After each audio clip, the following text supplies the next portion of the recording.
नमस्कार, मैं हूं मनोज सैनी। आइंड इम्पैक्ट में आपका स्वागत है और आज का मुद्दा है 2023 की तैयारी।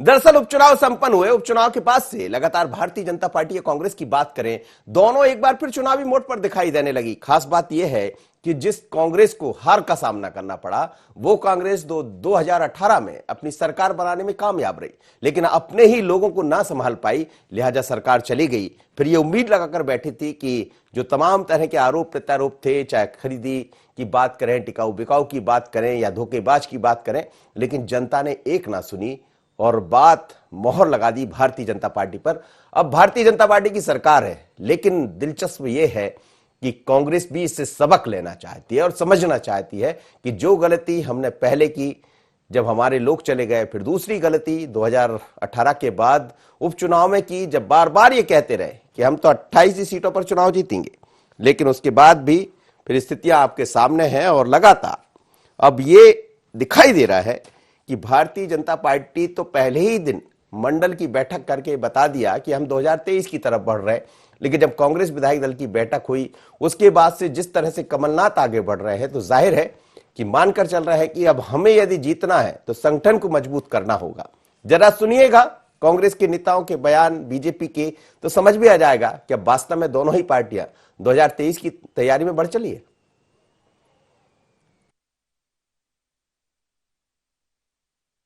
25 तारीख के बाद 25 से लेकर के 15 दिसंबर तक पूरे मध्य प्रदेश के लगभग 1100 मंडल हैं। 1059 ऐसे भारतीय जनता पार्टी के हमारे मंडल हैं। उन मंडलों के प्रशिक्षण, प्रमुख कार्यकर्ताओं के नीचे प्रशिक्षण होंगे। उनमें 10 प्रकार के विषय चलेंगे कि भारतीय जनता पार्टी एक विशेष कार्य पद्धति पर काम करती है। तो इस वर्ग का कार्य पद्धति एक विषय होगा कि हमारा वर्किंग सिस्टम क्या है जिस पर हम काम करते हैं। विधायक दल में कमलनाथ जी ने सब कांग्रेस जनों को निर्देश दिया है कि हमें दृढ़ता से विपक्ष की भूमिका निभाना है।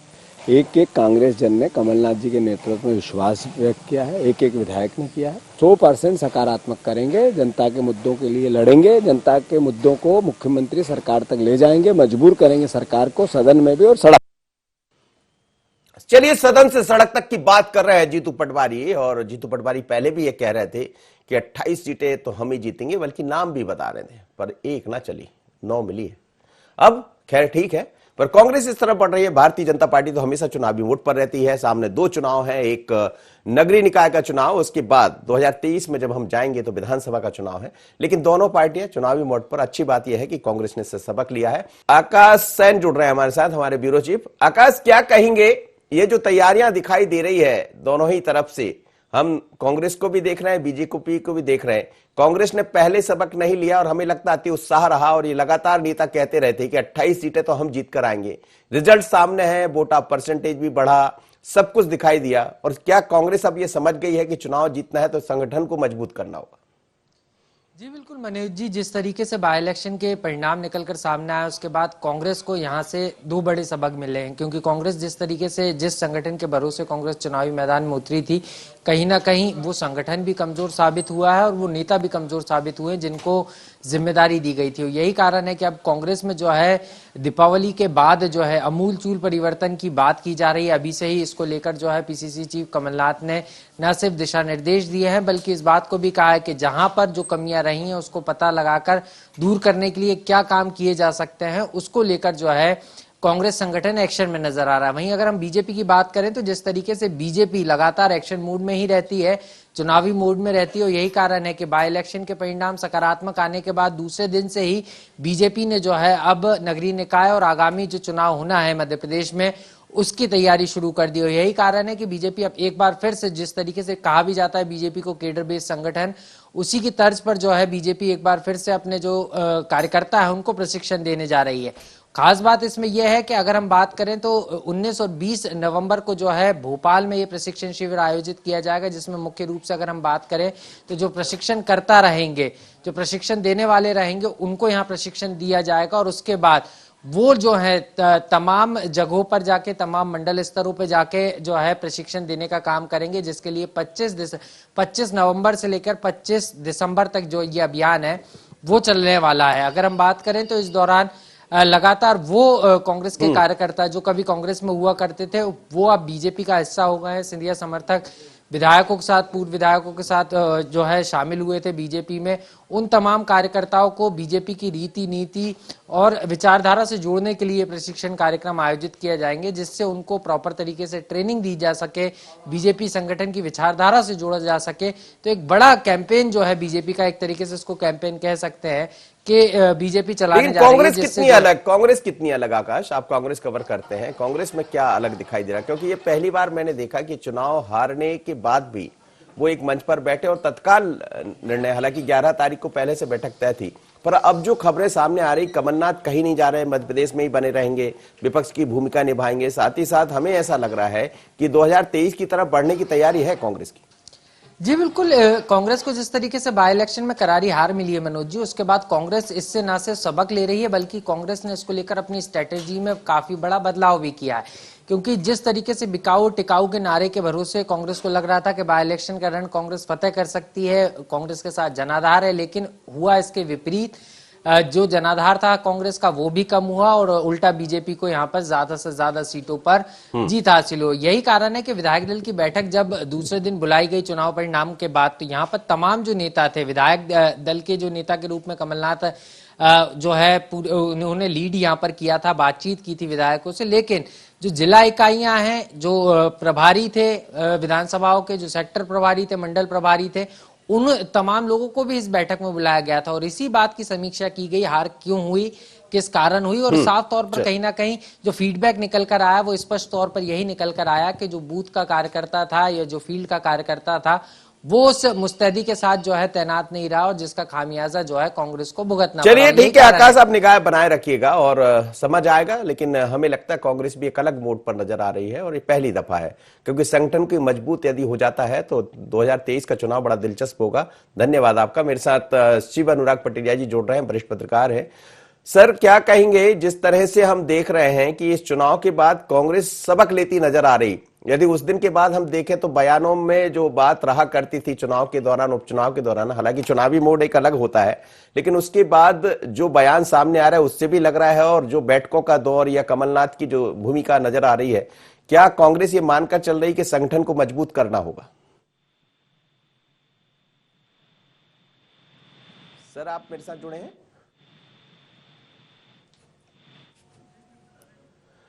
चलिए, तो शिव अनुराग पटेलिया जी से हम बात करेंगे, लेकिन आप देखिएगा कि जो स्थितियां बदली है मध्य प्रदेश में बड़ी तेजी से, उसके साथ ही कांग्रेस भी बदलने की तरफ आगे बढ़ रही है। और खुद दिग्विजय सिंह ने भी यही कहा था कि वोटा परसेंटेज जो रहा हो, लेकिन कई ऐसे क्षेत्र, खासकर चंबल ग्वालियर का नाम लेकर उन्होंने सिंधिया पर तंज भी कसा था कि हम अपनी पार्टी को खड़ा करने में कामयाब हो गए हैं। पर ये कामयाबी यदि आगे और तेजी से बढ़ाना है तो इसमें संगठन मजबूत करना होगा। और इसी तरफ अब चाहे कमलनाथ की बात, दिग्विजय सिंह की बात करें, सभी बढ़ रहे हैं। सर मेरी आवाज आप सुन पा रहे हैं? जी जी मनोज जी। सर कितना बदलाव दिखाई दे रहा है? जब 2018 के चुनाव लड़े तो उस समय कांग्रेस का संगठन बड़ी मजबूती के साथ मैदान में था और परिणाम भी हमने देखे थे। खैर बाद में जो हुआ, उपचुनाव के जो रिजल्ट आए हैं उसके बाद कांग्रेस के नेताओं के बयानों में भी काफी एक लचीलापन दिखाई दे रहा है, और यह भी लग रहा है कि क्या कांग्रेस 2023 की तरफ बढ़ रही है और इस बार एक अलग तरह से सबक लेकर संगठन को मजबूत करने की कवायद में है? निश्चित तौर पर कांग्रेस के सामने कोई विकल्प नहीं है। अगर आप संगठन को मजबूत नहीं करेंगे तो 2020 में जो नतीजे आए वो 2023 में भी आएंगे। दरअसल जनभावना आपके पक्ष में हो सकती है, लोग आपके पक्ष में हो सकते हैं, लेकिन आपका कार्यकर्ता, आपका संगठन विकल होता है, यानी वाहक होता है, संवाहक होता है, जो मतदाता को मतदान केंद्र तक ले जाता है। वो नदारद था। माहौल तो कांग्रेस के पक्ष में था कई जगहों पर, लेकिन मतदाता को मोटिवेट करके मतदान केंद्र तक ले जाने की कला होती है, जिसमें भारतीय जनता पार्टी सिद्धस्त हो गई है। दरअसल आप देखिए उन्होंने तमाम तरह के अपने टारगेट ग्रुप्स बनाए थे और इसी तरह से काम किया था, चाहे उसी जाति जनजाति का क्षेत्र हो, और उसके कारण से उन क्षेत्रों में आपत्ति सफलता मिली जो उनके क्षेत्र में नहीं थे। दरअसल कांग्रेस को अब दिल्ली और भोपाल से उतर के मैदान में आना पड़ेगा, मैदान में संगठन खड़ा करना पड़ेगा। पिछले 15-17 साल हो रहे हैं मध्य प्रदेश में कांग्रेस का संगठन समाप्त हो गया है। दिग्विजय सिंह जी ने अपनी नर्मदा यात्रा के दौरान इस संगठन को पुनर्जीवित करने की कोशिश की थी, लोगों की नब्ज को समझने की कोशिश की थी। उस तरह के प्रयोग होना चाहिए। दिग्विजय सिंह इसमें सिद्धस्त हैं। 1992 में भी 1992 में पटवारी सरकार के पतन के बाद लगभग साल भर उन्होंने मध्य प्रदेश का दौरा किया था। जब लोगों से आप संवाद करते हैं, संपर्क करते हैं, तो आपके प्रति सद्भाव पैदा होता है, सद्भाव मत में तब्दील होता है। तो मुझे लगता है कांग्रेस के पास में अब कोई रास्ता नहीं, दूसरा को सारी चीजें तय कर लेना चाहिए कि अब किस एज ग्रुप के लीडर्स के साथ आपको जाना है। दरअसल भारतीय जनता पार्टी ने जिस तरह से पक्षांतरण किया है, यानी कम उम्र के लोगों को मैदान में उतारा है, जी। उस पर आपको उतारना पड़ेगा। मध्य प्रदेश में 60% से ज्यादा नौजवान वोटर है। वो वोटर अब 70 साल के 80 साल के लोगों से हैंडल नहीं हो सकता है और ना उसकी वो अपेक्षाएं समझ सकते हैं।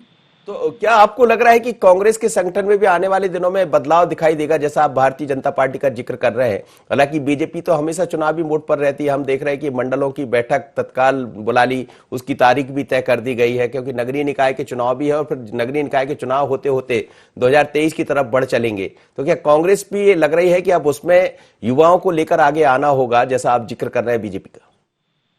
देखिए, भारतीय जनता पार्टी का जो भेदभाव है चैरिटी, यानी चलते रहो चलते रहो। कांग्रेस को भी आप अपने प्रतिद्वंदी से भी बहुत चीजें सीख सकते हैं और कांग्रेस को इस बात को सीखना चाहिए। सबसे बड़ी बात है कि कांग्रेस में जो समस्या है वो लीडर बेस्ड पार्टी है, Bharatiya Janata party cadre based party है, विकास। अब कांग्रेस को अपने आप को बहुत अर्थों में बदलना पड़ेगा। अपना अंदाज वही रखिएगा लेकिन लोगों तक पहुंचिएगा और ऐसा कैडर तैयार करिएगा जो लोगों के भरोसे पर खरा उतरे।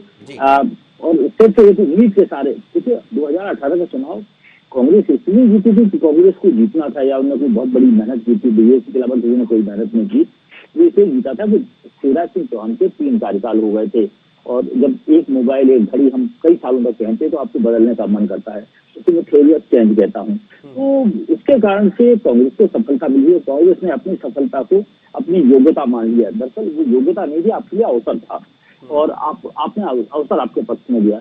हुजूर, अगर अब 29 सीटों पर आप कमाल करते तो मानता कि आप पे ताकत है। दरअसल पूरा भार कमलनाथ के कंधों पर रहा। कमलनाथ जी ने ना सुरेश पचौरी को, ना दिग्विजय सिंह को, ना अरुण यादव को, ना अजय सिंह को तो बहुत ज्यादा भाव नहीं दिए, बहुत कम क्षेत्रों में वो रहे। तो वो बहुत बड़ा फर्क होता है। देखिए, जहाँ भारतीय जनता पार्टी ग्वालियर में एकजुटता रैली कर रही थी, जिसमें शिवराज सिंह, वीरेंद्र सिंह तोमर, उमा भारती, प्रभात झा, मैंने गौतम, सबके सारे के सारे उनके दिग्गज मौजूद थे। वहीं सारी जो जुआ है, मतलब जुआ बैलगाड़ी का जुआ होता है, उसका कंधा सिर्फ कमलनाथ के कंधों पर था। तो मुझे लगता है दोनों फर्क था और दोनों ने इस बात को समझा नहीं। कमलनाथ जी इसी भ्रम में रहे कि लोग जिता देंगे, लोग जिता देंगे। हुजूर, मतदाता को मतदान केंद्र तक ले जाइए, अपनी बात कहिए, तब लोग जिताएंगे।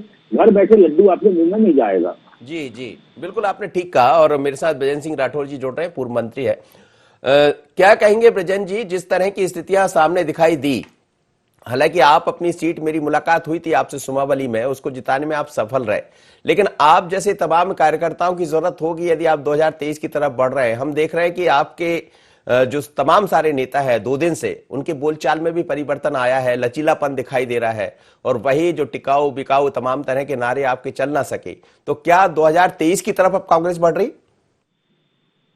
देखिए, जो नारे थे वो कांग्रेस पार्टी के नारे नहीं थे, वो आम जनता की आवाज थी। और जो मैंने महसूस किया है, आम जनता निश्चित रूप से कांग्रेस के पक्ष में थी और भारतीय जनता पार्टी ने जिस तरीके से सरकार को गिराया था उसके पक्ष में नहीं थी। लेकिन ये बात सच है कि संगठन स्तर पर जितना मतलब हम लोग काम कर सकते थे, वो स्टेज प्रभारी वगैरह हम लोगों ने बनाए थे, लेकिन वो जल्दबाजी में बने थे। और भारतीय जनता पार्टी का जो प्रोसेस चलता रहता है, मुझे कहने में कोई संकोच नहीं है, उसके बारे में हमें समझना पड़ेगा और कांग्रेस को और ज्यादा संगठन के रूप में हमें मजबूत करना पड़ेगा। क्योंकि हमारा जो वोटर है उसको कई बार हम अपने मत पेटी तक जो है लाने में सफल नहीं हो पाए। दूसरा, प्रशासन तंत्र जो है आपको भी मालूम है, खुले रूप से जो है वो सहयोग कर रहा था सत्ता पक्ष के साथ, और ये होता है, कोई नई बात नहीं है। क्योंकि जहां हमारे लोग थे वहां कोई न कोई अड़चन डाल दी जाती थी। जहां भारतीय जनता पार्टी के लोग थे वो अपना बूथ के सामने भी महफिल जमाते रहते थे, तो उसको सपोर्ट होता था। लेकिन मुझे ये कहने में कोई संकोच नहीं है कि संगठन के स्तर पर हम लोगों को पुनर्विचार करना पड़ेगा और इसकी मजबूती प्रदान करना पड़ेगी। केवल मजबूती नहीं, उनको अधिकार संपन्न भी हमें बनाना पड़ेगा कि जो काम कर समाज में और वक्त आ गया है तो उसके साथ हमें ताकत देना पड़ेगी। और जो एक वर्ग, बहुत सारे ऐसे भी होते हैं कि वो अपना फोटो खिंचाने में ज्यादा रहते हैं लेकिन वो काम नहीं कर पाते। ये अब हम लोगों के लिए वक्त है समझने का। जी, जी। हमें ये समझना पड़ेगा कि कौन लोग हैं जो मैदान के ऊपर ठीक से काम करते हैं और कौन लोग हैं जो केवल दिखावे में ज्यादा सामने रहते हैं। तो ऐसे लोगों की छटनी करना पड़ेगी। नीचे से जो हमारा कार्यकर्ता है, काम करने वाले को हमें मजबूती देना पड़ेगी और उसके ऊपर जो है हमारे पार्टी के नेता माननीय मनोज जी ने गंभीरता से विचार भी किया है। समीक्षा उसकी दीपावली के बाद हम लोग करने जा रहे हैं और आने वाला कल जो है निश्चित रूप से जन भावनाओं के हिसाब से हम अपने आप को मजबूत करेंगे। हम दूसरा जो हमारी कमजोरी है और भारतीय जनता पार्टी की अच्छा तो हम नहीं कर सकते हैं, लेकिन उसकी होशियारी है कि वो हर बात को होशियार है। वो अपने झूठ को भी सच बनाने में बड़े माहिर रहते हैं और हम लोग अपने सच को भी सच नहीं बता पाते। जी, जी, जी। तो खामियां थी जिसको लोगों ने इनको घर बिठाया था, लेकिन उन्होंने हमारे 15 महीने के इतने अच्छे कार्यकाल को और वो इस तरीके से कुछ किया जैसे कि हमारा कार्यकाल अच्छा नहीं था, उनका बहुत अच्छा था। ये अभी हमारे तंत्र हमारे पास नहीं है। सोशल मीडिया के ऊपर भी जितना अच्छे से वो लोग हैक कर लेते हैं या अपनी बात जो है सच झूठ को भी सच करने में प्रमाणित कर देते हैं, वो तंत्र हमारे पास नहीं है।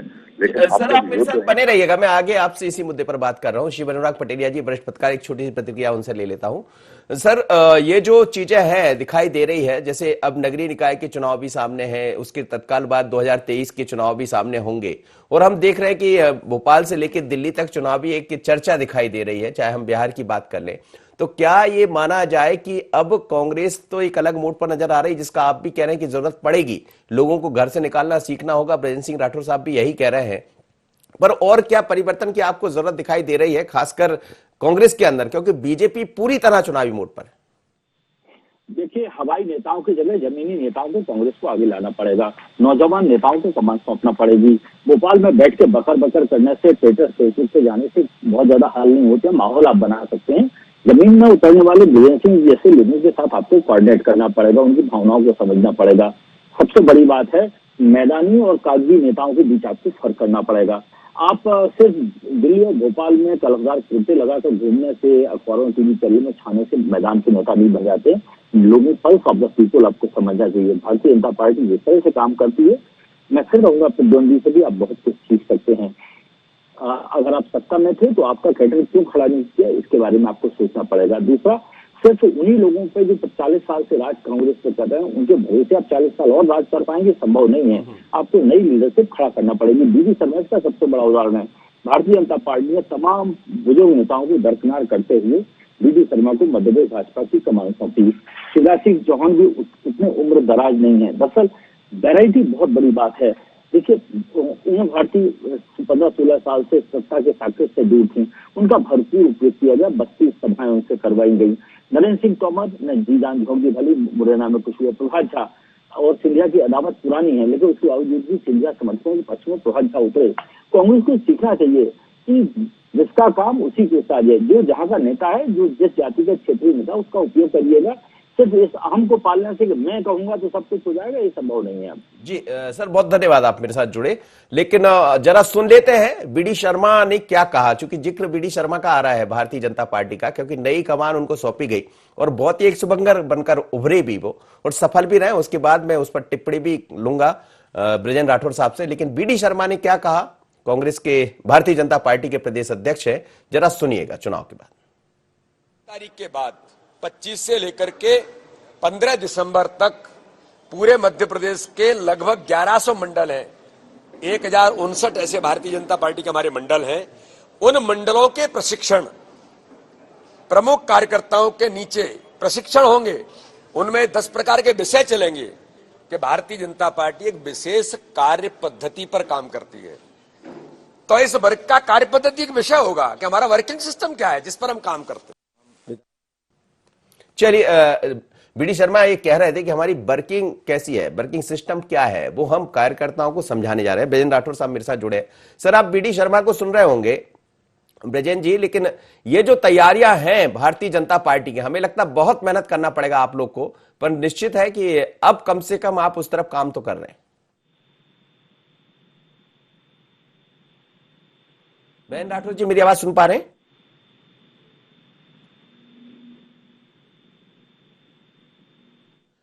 चलिए, गिरीश गौतम जी जुड़ रहे हैं, भारतीय जनता पार्टी के विधायक है। गौतम साहब, मेरी आवाज सुन पा रहे हैं आप? हाँ, सुना। जी। हम देख रहे हैं कि जैसे ही उपचुनाव के परिणाम आए हैं उसके बाद से, खैर भारतीय जनता पार्टी तो हमेशा चुनावी मोड पर होती है, लेकिन कांग्रेस भी कुछ अलग मोड पर दिखाई दे रही है, यानी सबक लिया है उन्होंने। तो क्या ये माना जाए कि 2023 की जंग बहुत अलग होगी? नहीं, एक भी जंग नहीं होगी। कांग्रेस का सफाया हो रहा है। कांग्रेस अब इस पर लौटने का विचार ही न करे, क्योंकि जनता ने मन बना लिया है कि हर हालत में विकास का पर्याय है भारतीय जनता पार्टी, जन कल्याण का, लोक कल्याण का पर्याय है भारतीय जनता पार्टी। और एक बार अब त्रुटिवश मध्य प्रदेश के भीतर दे दिया उनको अवसर, 15 महीने चला करके वो भी जनता ने देख लिया, इसलिए लौट करके फिर भारतीय जनता पार्टी को ही दिया है। और 2023 क्या, हम तो भारतीय जनता पार्टी में निरंतर प्रक्रिया हमेशा चलती रहती, इसको हम बंद नहीं करते।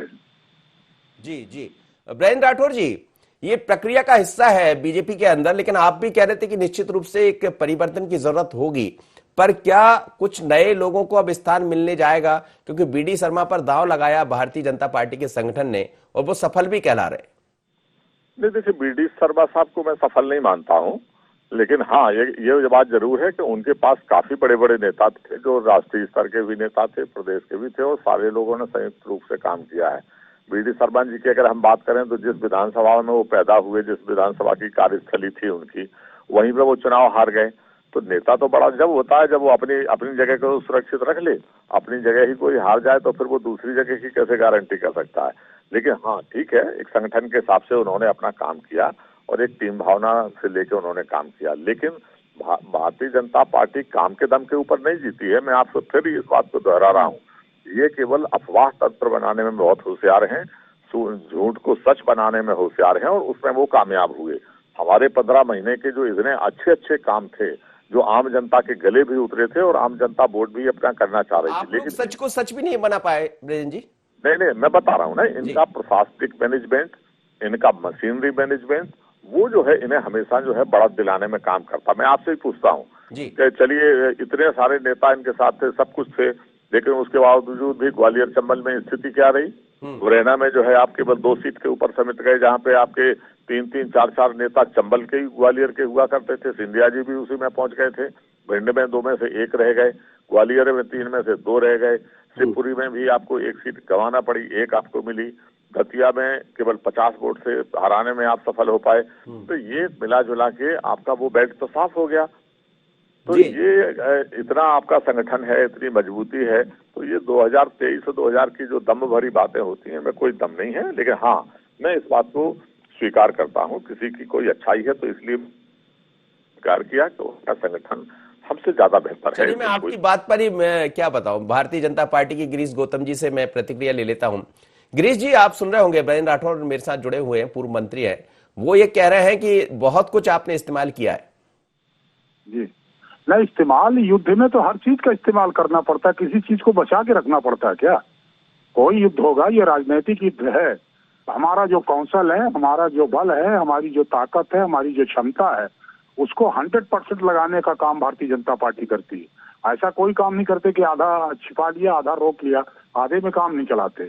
जहां तक 2023 का सवाल है, आप चिंता ना करें। और ये विजेंद्र सिंह जी जो कह रहे हैं, ये गलत कह रहे हैं।